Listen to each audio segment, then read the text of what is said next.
Hola jóvenes, muy buenos días, pues bienvenidos a esta clase número 2, donde continuamos con la parte de la introducción, pero ahora vamos a definir lo que es el calor, vamos a trabajar un poquito con la primera ley de la termodinámica, cuestiones de entalpía y las propiedades caloríficas.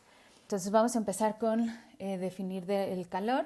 El calor es una transferencia de energía entre dos cuerpos, que está dado por esta expresión, Q es igual a ms por un delta T, donde m es representa la masa, S es el calor específico de una sustancia, en este caso de la sustancia que contenga el sistema, que está definido como la energía que se requiere para elevar la temperatura de un gramo de una sustancia en 1 °C. Luego, el calor se define por un proceso. Esto va a ser muy importante porque le va a dar las propiedades que tiene a esta definición, ¿no? No es una propiedad del sistema. ¿A qué me refiero con esto? Esto es muy importante porque nosotros no podemos definir el calor de un sistema.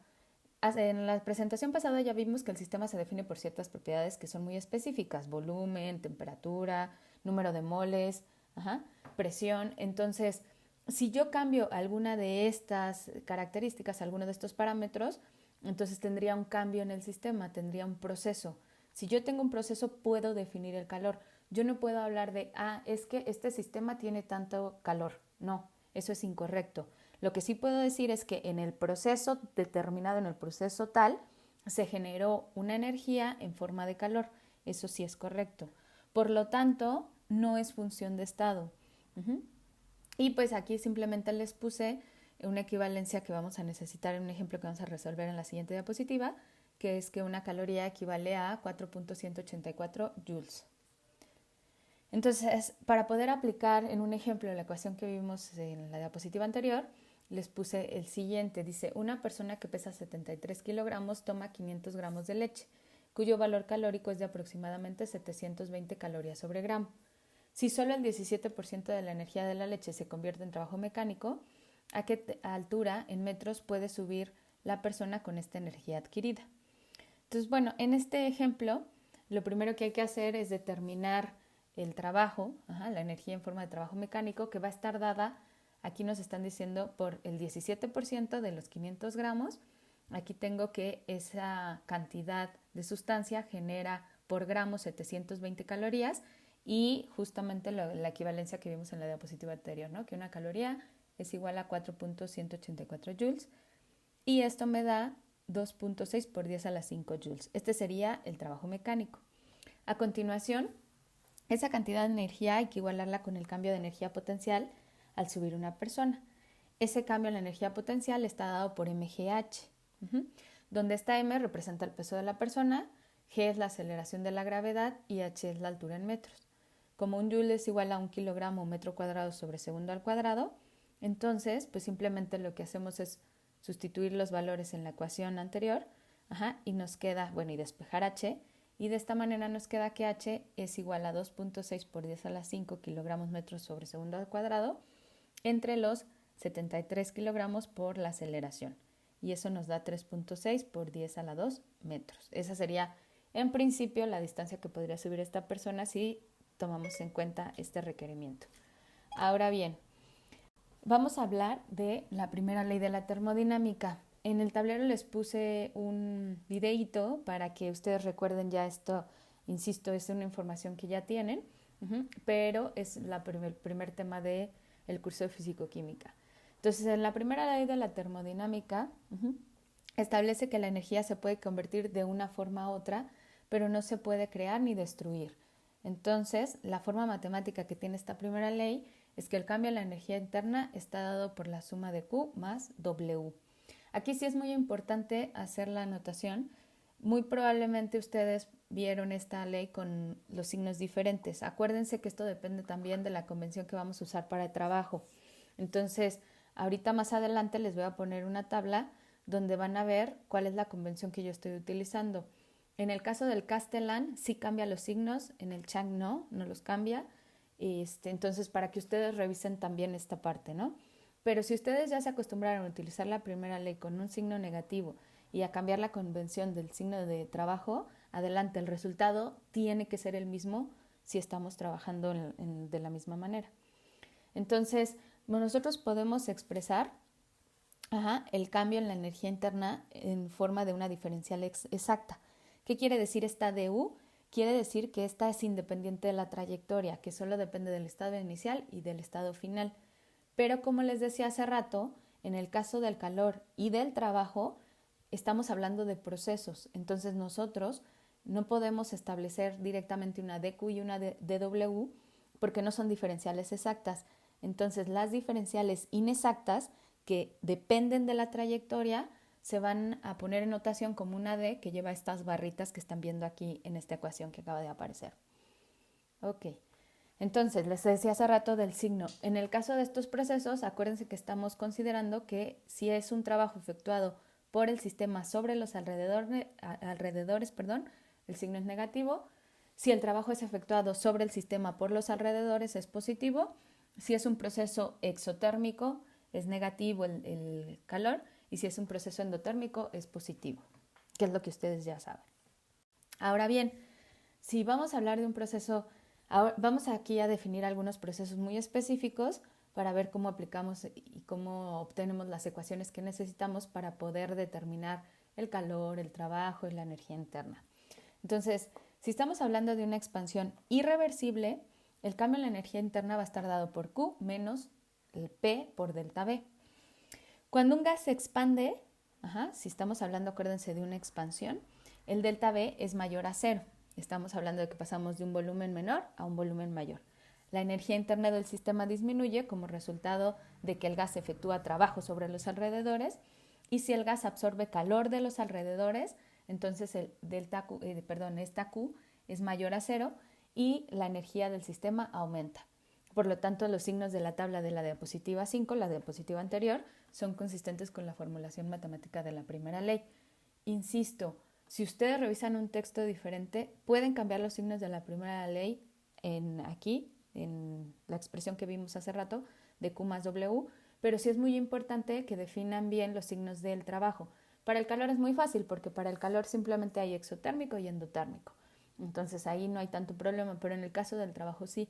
Entonces algunos textos van cambiando esta convención de los signos, pero la idea es que al final el resultado sea el mismo, sea negativo o positivo dependiendo de quién realiza el trabajo, si el sistema sobre los alrededores o los alrededores sobre el sistema. Ahora bien, hay diferentes tipos de procesos. Si estamos hablando de un proceso adiabático, en estos procesos no hay intercambio de calor con los alrededores, eso lo vimos en la clase pasada. Y en esta gráfica, donde tenemos simplemente que estoy graficando en las ordenadas la presión y en las abscisas el volumen, si se fijan con una línea naranja está lo que sería un proceso adiabático. En este proceso adiabático vamos a definir esta primera ley como una diferencial du, diferencial exacta, igual a un diferencial inexacta de Q más dW. Y si el proceso es adiabático, esta dQ, aquí le falta una barrita, ¿no? Es igual a 0. Y el trabajo de W, igual con barrita, debería estar dado por menos P por delta V. Ahora bien, simplemente si hacemos que dQ sea 0, la primera ley nos queda como du es igual a menos P por dV. Y aquí le puse un 1 nada más para poder hablar de esta ecuación. Luego tenemos que por definición la energía interna la vamos a poner en términos de la capacidad calorífica. Más adelante vamos a hablar muy específicamente de esta CB, esa capacidad calorífica por dt. Si yo igualo la ecuación 1 y la ecuación 2, voy a obtener simplemente la ecuación que les estoy poniendo aquí como número 3, que es CB por dt es igual a menos P por dV. Ahora bien, si yo tengo un gas ideal, para un gas ideal yo sé que la presión es igual a nRT sobre el volumen. Ahora voy a sustituir esta ecuación en la número 3 y lo que obtengo, bueno, arreglando un poco la ecuación, es lo siguiente, dt entre t más nr entre cb por dv entre v es igual a 0. ¿De acuerdo? Aquí sí les voy a pedir una cosa, ustedes pueden pausar en cualquier momento el video, entonces páusenlo y vayan resolviendo las ecuaciones para que lleguen a lo mismo que yo estoy poniendo aquí. En algunas de estas ecuaciones, pues me estoy saltando varios pasos porque, pues para no poner todo aquí en las presentaciones, porque de por sí ya están muy cargadas de ecuaciones y lo que no quiero es revolverlos.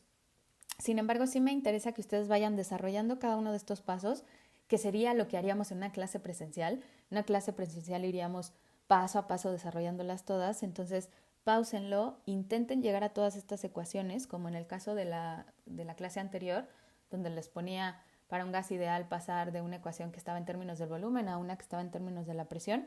Esa sí la incluí en la tarea 1, pero no todas las ecuaciones las puedo incluir en las tareas, entonces por favor inténtenlo, porque así se van a dar cuenta si me van siguiendo y también si está quedando claro cuál es el desarrollo para llegar a estas ecuaciones. Ok, entonces, en el caso de la entalpía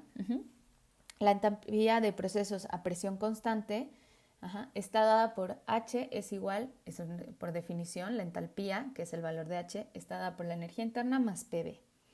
Si yo lo que quiero hacer es un cambio en la entalpía, que la entalpía está definida también como esa energía en forma de calor que se libera o se absorbe cuando se lleva a cabo algún proceso. La entalpía es algo que nos sirve muchísimo, sobre todo cuando estamos hablando de reacciones químicas. ¿Por qué? Porque en una reacción química yo necesito saber si el sistema libera energía o yo necesito darle energía al sistema para que la reacción se lleve a cabo. Y hay reacciones que son muy violentas y que liberan una gran cantidad de energía en forma de calor. En ese sentido, estamos hablando de reacciones exotérmicas donde el valor de la entalpía sería muy negativo. Entonces, es un parámetro que nos ayuda a definir qué pasa con la energía en forma de calor que se libera o no de algún proceso, sobre todo de algunas reacciones químicas. Entonces, bueno, aquí lo único que hice es, si voy a hacer un delta, cualquier delta es estado final menos estado inicial. Entonces aquí les puse H2 menos H1. Pues ustedes pueden ponerle como quieran. Si se sienten más cómodos, pónganle final menos inicial. Entonces, ¿cómo nos quedaría? Nos quedaría igual a U2, P2, B2, menos 1, P1, B1.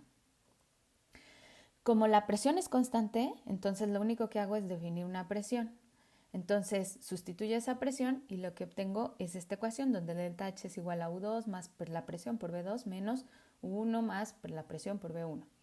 Y debido a que el calor, la energía en forma de calor a presión constante, está dada por esta forma, entonces tenemos que el delta H es igual a SQ a presión constante.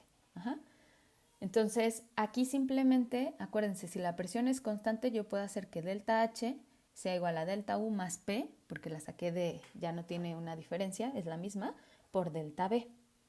Si es un cambio infinitesimal, entonces lo hacemos en términos de diferenciales exactas y dH sería igual a du más P por dB. Entonces, en la siguiente diapositiva vamos a resolver un ejemplo para ver cómo aplicamos estas ecuaciones. El ejemplo dice, calcular la energía interna para la siguiente reacción cuando se lleva a cabo a presión constante a 25 grados Celsius si se hacen reaccionar 2 moles de sodio y 2 moles de agua.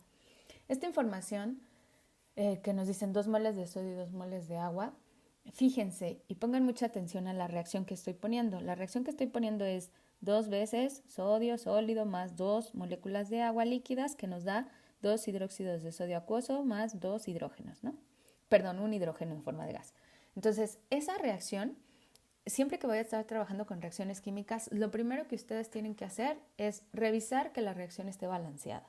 Y se les voy a estar diciendo muchísimas veces, sobre todo cuando llegamos a los temas de pH, porque del balance de la reacción depende inclusive cuánto se forma. Entonces, sí, este balance de la reacción es poner los coeficientes estequiométricos, que son estos valores de 2, 2, 2 y 1 que están puestos en la reacción, para que exista la misma cantidad de átomos del lado izquierdo y del lado derecho de la flecha.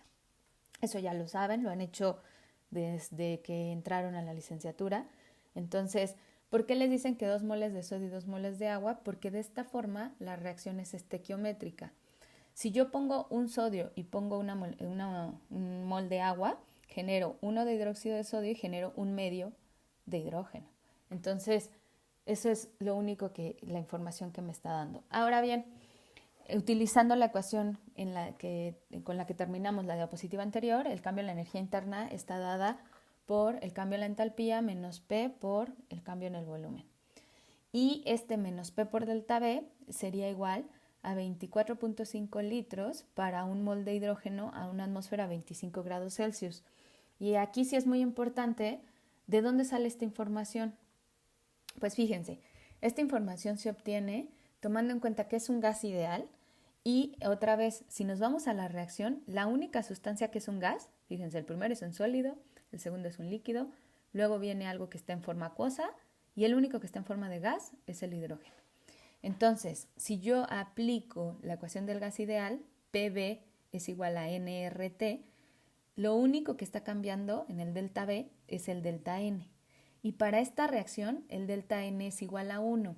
El delta N es el número de moles finales menos el número de moles iniciales. Al final yo tengo un mol de hidrógeno, porque es el coeficiente estequiométrico que tiene el hidrógeno, y al inicio tengo 0, porque solo estoy tomando en cuenta las sustancias que están en forma de gas. Eso es importante, porque si no, no podrán resolver el ejercicio. Entonces, bueno, pues ya sabemos que eso equivale a menos 2.5 kilojoules. Y pues simplemente metiendo ese valor en lo que tenemos arriba, el delta U nos queda menos 367.5 kilojoules menos 2.5 kilojoules. ¿De dónde salió este 367? Aquí donde está la reacción, dice delta H estándar. Este delta H estándar de formación es un dato que se obtiene de tablas, y aquí ya no lo están dando. Entonces, con este delta H estándar quiere decir que se lleva a cabo a una presión de una atmósfera. Eso significa el simbolito, el cerito que tiene ahí el delta H. Entonces, bueno, ya nada más metiendo datos obtenemos menos 370 kilojoules. El signo negativo indica que esta reacción es exotérmica. A continuación vamos a ver este ejemplo, el ejemplo 4, que dice que una muestra de 0.4089 gramos de ácido benzoico, y nos dan la fórmula del ácido benzoico, se quemó en una bomba calorimétrica a volumen constante. En consecuencia, la temperatura del agua en la chaqueta interna subió de 20.17 grados Celsius a 22.22 grados Celsius. Si la capacidad calorífica efectiva de la bomba más el agua es de 5.267.8 joules sobre Kelvin, calcular los valores de delta U y delta H de la combustión del ácido benzoico en kilojoules sobre mol. Lo primero para resolver este ejercicio es que sepamos qué es una bomba calorimétrica. En los ejercicios, cuando ustedes no entiendan qué es algo, cuando no sepan cómo está determinado el sistema, sí es muy importante que lo busquen o que por lo menos tengan una idea de qué se trata. Aquí les puse una imagen de lo que es una bomba calorimétrica. Espero se alcancen a ver los numeritos, pero bueno, en el número 1 se muestra el agitador eléctrico, después viene propiamente el 2, que sería la bomba calorimétrica, el 3, que es una camisa aislante, el 4, que es un recipiente para el agua, 5, que es la sonda de temperatura, el 6, que es el cable de ignición, y el 7, que es la tapa. Este tipo de sistema se utiliza para determinar capacidades caloríficas o entalpías de reacción de algunas sustancias. La sustancia se pone en el número 2 al interior de la bomba calorimétrica de la cámara de reacción. Luego se empieza a subir la temperatura, o se hace una combustión, por ejemplo, y esto lo que va a hacer es que el agua que está contenida alrededor cambie la temperatura y mediante la diferencia vamos a poder determinar la entalpía de reacción o la entalpía de combustión cuando dos sustancias, por ejemplo, se ponen en contacto o cuando se quema algo, ¿sabes? Entonces, bueno, eso nada más era para que tuvieran idea de cómo está generado este sistema. Entonces, vamos a resolverlo. Dice que es una reacción de combustión, entonces recordemos que en una reacción de combustión es la que se lleva a cabo en presencia de oxígeno para generar siempre CO2 gas y agua. La reacción, arriba tenemos la fórmula del ácido benzoico, simplemente ponemos el ácido benzoico y pues nos dice que el calor desprendido va a estar dado por el cambio de energía interna, que va a ser Q subíndice B. Este QB va a ser el CB, que es la capacidad calorífica a volumen constante. Nos está diciendo que esta reacción o el sistema permanece a volumen constante por el cambio en la temperatura. Entonces, el CB es 5.267.8 Kelvin a la menos 1 por el cambio en la temperatura. Eso nos daría 10.80 kilojoules. Pero nos están pidiendo que lo determinemos en kilojoules sobre mol. Entonces necesitamos determinar cuántos moles hay en esa masa de ácido benzoico. Entonces la masa molar del ácido benzoico es de 122.12 gramos sobre mol. ¿Esto de dónde se obtiene? Se obtiene de la tabla periódica. y de la fórmula del ácido benzoico. Si se fijan, tiene 7 átomos de carbono, entonces multiplicaríamos 7 por 12 gramos sobre mol, más 6 correspondiente a los átomos de hidrógeno, que es 1 gramo sobre mol de cada uno de ellos, y 2 por 16 gramos sobre mol, que es lo que pesa el peso molecular del oxígeno.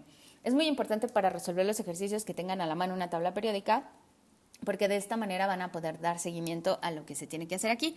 Entonces, de esa forma, sumando esos valores, obtenemos 122.12 gramos sobre mol, y entonces simplemente el QB sería 10.80, que fue lo que determinamos arriba, kilojoules por 122.12 gramos sobre mol, entre la masa, porque el número de moles es la masa entre el peso molecular.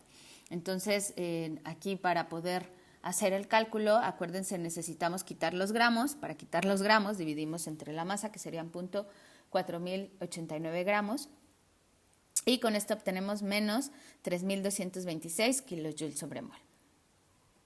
Ok, entonces la reacción otra vez es exotérmica porque el delta H es negativo. Para calcular el delta H tenemos la ecuación que habíamos visto en diapositivas anteriores, que está dada en términos de la energía interna y del cambio de la presión y el volumen. Y cuando el producto PV, en el caso de gases, y acuérdense que estamos utilizando estas ecuaciones que son válidas para gases ideales, entonces tenemos que este cambio en PV sería igual al cambio en nRT. Como R y T, la reacción a la que se está llevando a cabo la temperatura a la que se está llevando a cabo la reacción es constante, porque no estamos tomando en cuenta la diferencia de temperatura del agua, sino la temperatura en la cual se está llevando a cabo la reacción.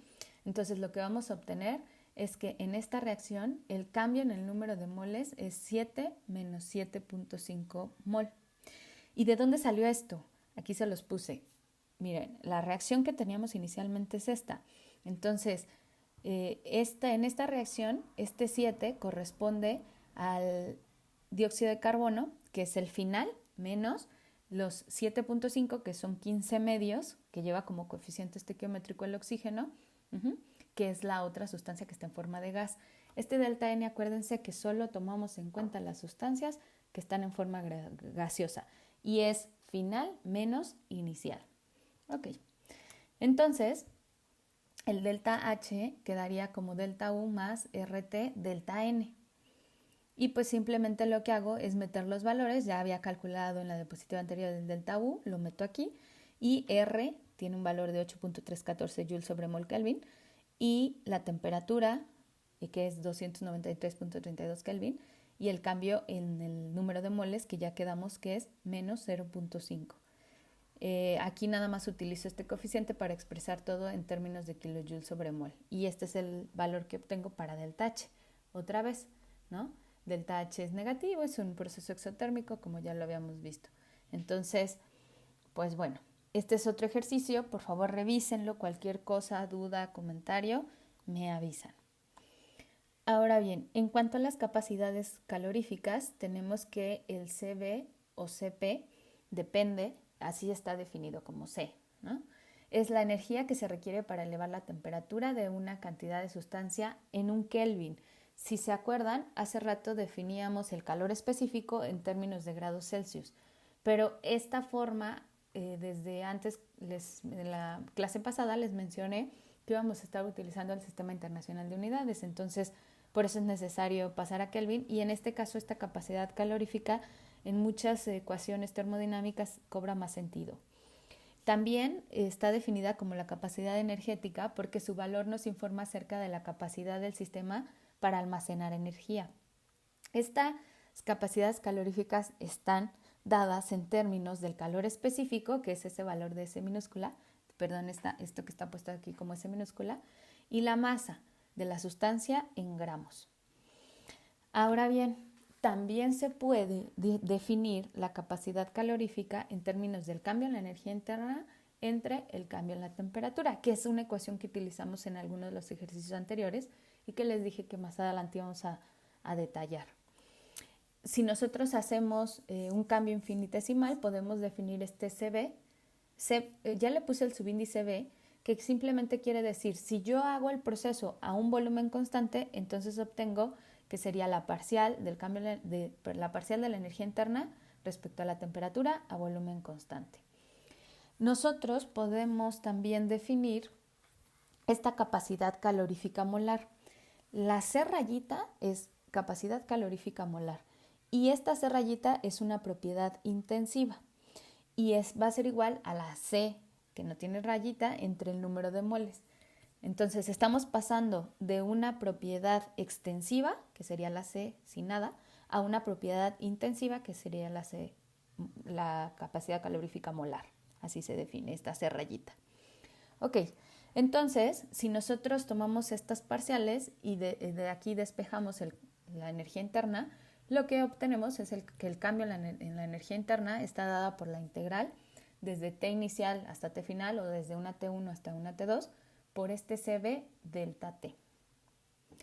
Ahora ven, ¿qué pasa si no es el volumen constante, sino más bien ahora es un proceso isobárico donde la presión es constante?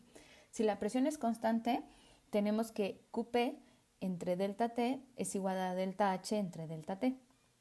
Y este CP también se puede definir en términos de parciales, pero ahora lo único que cambió es que si es a presión constante, queda en términos de la entalpía.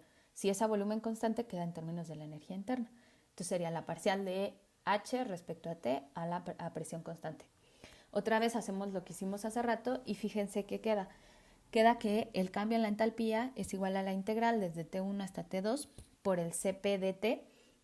Si fueran cantidades molares, tendría que ser delta H molar y Cp molar, ¿no?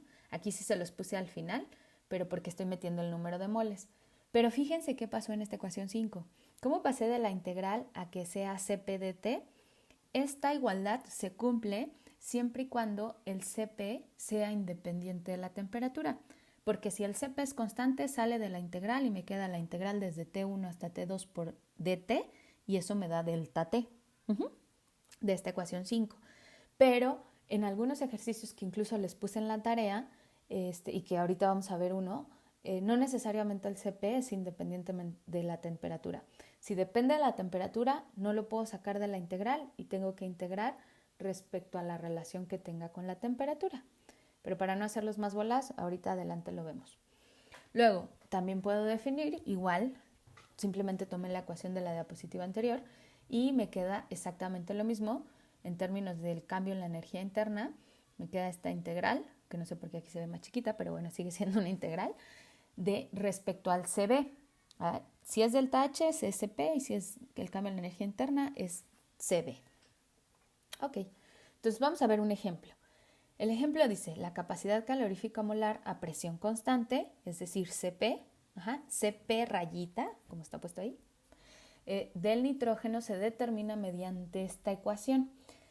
¿Cuál es la particularidad que tiene este? Que no me va a quedar Cp por delta T de ninguna manera. ¿Por qué? Porque el Cp no es independiente de la temperatura. Calcular el valor de delta H para calentar un mol de nitrógeno desde 25 grados Celsius hasta 125 grados Celsius. Lo primero que hice fue tomar esas temperaturas y cambiarlas a Kelvin. ¿Por qué necesito cambiar a Kelvin? Acuérdense, todos los ejercicios que vamos a estar resolviendo, es mejor cambiar las unidades a Kelvin porque así ya no tenemos problemas con las unidades que vamos a estar manejando. Luego, una vez que hice eso, tomo que el delta H, que es lo que me están pidiendo, la ecuación que voy a usar.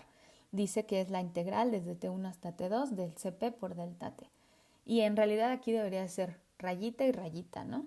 O sea, que tenga o no tenga la rayita, pues simplemente depende de las unidades en las que voy a estar expresando cada una de esas capacidades caloríficas. Ahora bien, meto esa expresión, ¿no? Meto la expresión del Cp a toda esa integral y luego lo que obtengo es que esa expresión, el primer término es constante, saco la constante y me queda esa integral. En la segunda saco la constante y me queda la integral de t por dt. Menos, saco la constante y me queda la integral de t cuadrada por dt. Resuelvo esa integral, resuelvo esas tres integrales y evalúo en los límites. Los límites van de 298.15 a 398.15. Y bueno, lo único que hice aquí otra vez fueron matemáticas hasta llegar a menos 41.354.6 joules sobre mol o 41.35 kilojoules sobre mol. Es un proceso exotérmico. Y ojo, aquí les puse que es importante que consideren hasta el final las unidades. ¿Por qué? Porque si ustedes meten las unidades desde el principio y resuelven las integrales, pues por ahí nos queda una t cúbica, una t cuadrada, entonces se va a volver, las unidades nunca van a cuadrar. Entonces sí es muy importante que aunque esa expresión dependa de la temperatura, las unidades las pongamos hasta el final, y en este caso serían joule sobre mol o podría ser kilojoule sobre mol, y hay que barrita, ¿no? Ok. Entonces, pues aquí, para finalizar con este tema, lo que quise hacer fue un resumen de las ecuaciones que van a utilizar para poder resolver los ejercicios que vienen en las tareas. En el caso, esta diapositiva corresponde solo a ecuaciones que se utilizan para gases ideales. En todos los procesos es válido que el cambio en la energía interna esté dado por CB delta T, o MCB delta T, o NCB rayita delta T. Y también es válido ¿no? Que presión 1 por B1. ¿Por qué? Esta ecuación, que les puse del lado derecho, pues viene de que PB es igual a NRT. Si el número de moles y R son constantes, entonces las condiciones iniciales y finales son iguales, o la expresión son iguales. Entonces eso es válido en todos los procesos. Luego, si estamos hablando de un proceso isotérmico, el cambio en la energía interna es igual a 0, el calor me queda igual a menos el trabajo, y me quedaría la integral desde el estado inicial hasta el estado final de P por delta B. Y bueno, lo único que hice aquí fue acuérdense que el signo de este W, menos W que estoy poniendo aquí, se va con el de menos PB de delta B, ¿no? Pero eso depende de qué proceso esté llevando a cabo. De hecho, ese signo va a cambiar si las condiciones iniciales y finales cambian.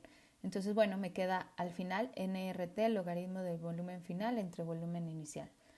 Luego, si se trata de un proceso a volumen constante isocórico, el trabajo es igual a 0, Q es igual a menos delta U, y aquí aplico que este es igual a CB por delta T porque el volumen es constante. Luego, si la presión es constante, entonces es un proceso isobárico, Q me queda igual a delta U menos W, y entonces aquí aplicaría estas ecuaciones para determinar que CB es delta T más P delta B, porque aquí hay un signo menos con el menos de menos PB, nos quedaría este signo positivo, que es igual al CP por el delta T. Y fíjense, de esta última ecuación, desemboca que CB más R es igual a CP, ¿de acuerdo? Entonces esa también por ahí la van a utilizar, porque nosotros podemos cambiar de un CB a un CP en el caso de un gas ideal. Okay.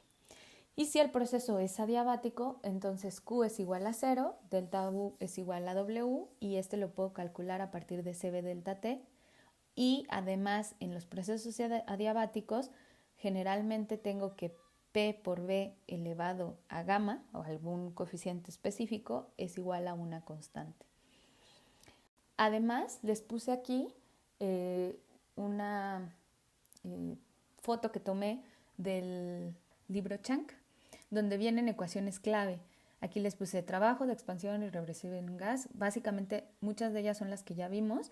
Se agregan algunas otras, vienen las definiciones del cambio en la energía interna, del CB, el CP, el cambio en la energía interna, la entalpía, lo que les decía hace rato de la relación entre el CP y el CB, que si se fijan aquí es NR porque no tiene rayita. Si no, dividimos todo entre N y nos queda CP rayita menos CB rayita es igual a R.